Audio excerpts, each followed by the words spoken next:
बच्चों chapter 6 minerals and powers. Question number 5 है आपका long question. Analyse the risk factor associated with coal mining. अब coal mining के दरमियान कौन से रिस्क फैक्टर, कौन से खतरात दरपेश आ सकते हैं माइनर्स को या वर्कर्स को। ठीक है, आप आ जाएं पेज नंबर 82 पे, इसका आंसर है। ठीक है, आपको नजर आ रहा होगा risk factor associated with coal mining. There are significant environmental impacts associated with coal mining and use. It could require the removal of massive amount of topsoil, leading to erosion, loss of habitat and pollution. ठीक है, अब इसमें क्या है, आपको पहले भी मैंने बताया था कि जो कोल माइनिंग है उसमें सबसे पहले टॉप सोइल, जमीन की जो ऊपर वाली सतह है, सबसे ऊपर वाली, उसे रिमूव किया जाता है। और आप सबको अच्छे से पता होगा कि जो जमीन की सबसे ऊपर वाली सतह है या सबसे ऊपर जो मिट्टी होती है वो सबसे जरखेज मिट्टी होती है। ठीक है, जो हमारी जितनी भी खेती बाड़ी होती है, हमारे जितना भी पौधे वगैरह लगते हैं वो टॉप सॉइल में लगते हैं जमीन की। जब वो टॉप सॉइल रिमूव होगी, नीचे से बंजर जमीन होती है, वहां पे ना ही आप कोई पौधा उगा सकते हैं ना ही कोई खेती बाड़ी कर सकते हैं। ठीक है, अब जब वो टॉप सोइल रिमूव हो जाती है तो जमीन क्या हो जाती है, बंजर हो जाती है, एरोजन हो जाता है, जमीन को कटाव आ जाता है उस जमीन में। ठीक है, ये देखें आप, कुछ इस तरह की जमीन हो जाती है। ठीक, और यहाँ पे किसी भी किस्म का कोई पौधा फिर नहीं उग सकता। लॉस ऑफ हैबिटेट, अब वो जो टॉप सोइल रिमूव हुई, वहां पे पौधे भी होंगे, वहां पे घास वगैरह भी होगी। उन पौधों में बहुत से परिंदों का घर होगा, बहुत से जानवरों का घर होगा। ठीक है, तो बहुत से कीड़े मकोड़ों का भी घर होगा। तो जैसे ही वो पौधे खत्म किए गए, सरफेस के जो टॉप सोइल है वो रिमूव की गई, उन परिंदों का, उन जानवरों का, सबका घर जो है वो वहां से खत्म हो गया। ठीक है, एंड पोल्यूशन, अब कोल माइनिंग की वजह से पोल्यूशन भी होती है, जिसमें एयर पोल्यूशन आ जाती है, आपकी वाटर पोल्यूशन आ जाती है। Coal mining causes acid mine drainage which causes heavy metal to dissolve and seep into the ground and surface water। अब कोल माइनिंग में क्या होता है, कोयले में एक्चुअली पाया जाता है सल्फाइड। अब जब कोयला उसे निकाला जाता है तो वो हवा के साथ उसका कांटेक्ट आता है। ठीक है, हवा में आपकी ऑक्सीजन भी है, हवा में आपके वाटर वेपर्स भी हैं। ऑक्सीजन और वाटर वेपर के साथ जब वो रिएक्ट करता है सल्फाइड, तो वो सल्फ्यूरिक एसिड में कन्वर्ट हो जाता है। और एसिड आपको अच्छे से मालूम है कि वो नुकसानदेह होता है, चाहे जमीन के लिए हो, जानवरों के लिए हो, या फिर इंसानों के लिए हो, वो नुकसानदेह होता है।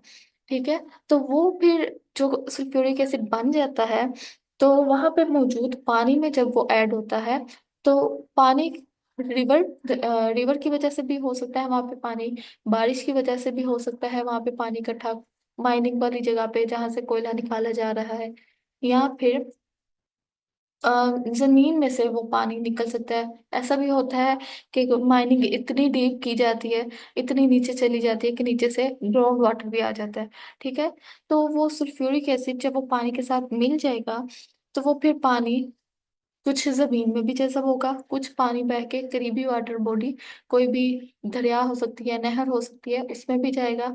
ठीक है, और वो पानी अगर हम पिएंगे तो हमारे लिए भी नुकसानदेह है, क्योंकि उसमें सल्फ्यूरिक एसिड है। और वो अगर दरिया या नहर में गया है, तो उस दरिया या नहर में जितनी भी मछलियां हैं या और भी जितने एक्वाटिक एनिमल्स हैं, उनके लिए भी नुकसानदेह है। ठीक है, ये हो गए इन्वायरमेंट पे इम्पैक्ट। और उसके बाद सम रिस्क फैक्टर जो माइनर्स के लिए या जो वर्कर वहां पे काम कर रहे हैं उनके लिए क्या है। सबसे पहले आती है कोल डस्ट। अब कोल डस्ट जब खोद रहे हैं तो वो धुआं, जो मिट्टी उड़ती है, वो माइनर्स के लिए बहुत नुकसानदेह होती है।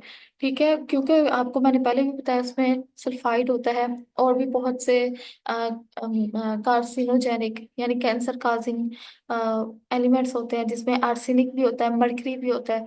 ठीक है, वो जब सांस लेते हैं तो सांस के जरिए उनके फेफड़ों में जाती है वो सारी चीज, और वो फेफड़े जो है उनके खराब होना शुरू हो जाते हैं, उन्हें लंग कैंसर हो सकता है, उन्हें दूसरी रेस्पिरेटरी डिजीजेस हो सकती हैं। ठीक है, उसके बाद जो दूसरा रिस्क फैक्टर है वो नॉइज है। क्योंकि माइनर्स जो वर्कर्स हैं मुसलसल ड्रिलिंग कर रहे हैं या वो पत्थर वगैरह को तोड़ रहे हैं, तो एक मुसलसल बहुत शोर जो है वो पैदा हो रहा होता है वहां पे।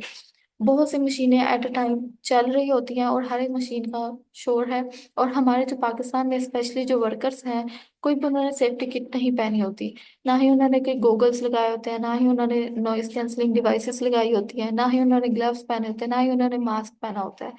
तो वो इतना शोर सुन के क्या होता है कि आहिस्ता आहिस्ता उनके सुनने की जो ताकत है वो कम होना शुरू हो जाती है, उनके समात पे असर आना शुरू हो जाता है, और इवेंचुअली अगर वो लॉन्ग रन ये काम करते रहते हैं तो उनकी वो जो सुनने की ताकत है वो बिल्कुल ही खत्म हो जाती है।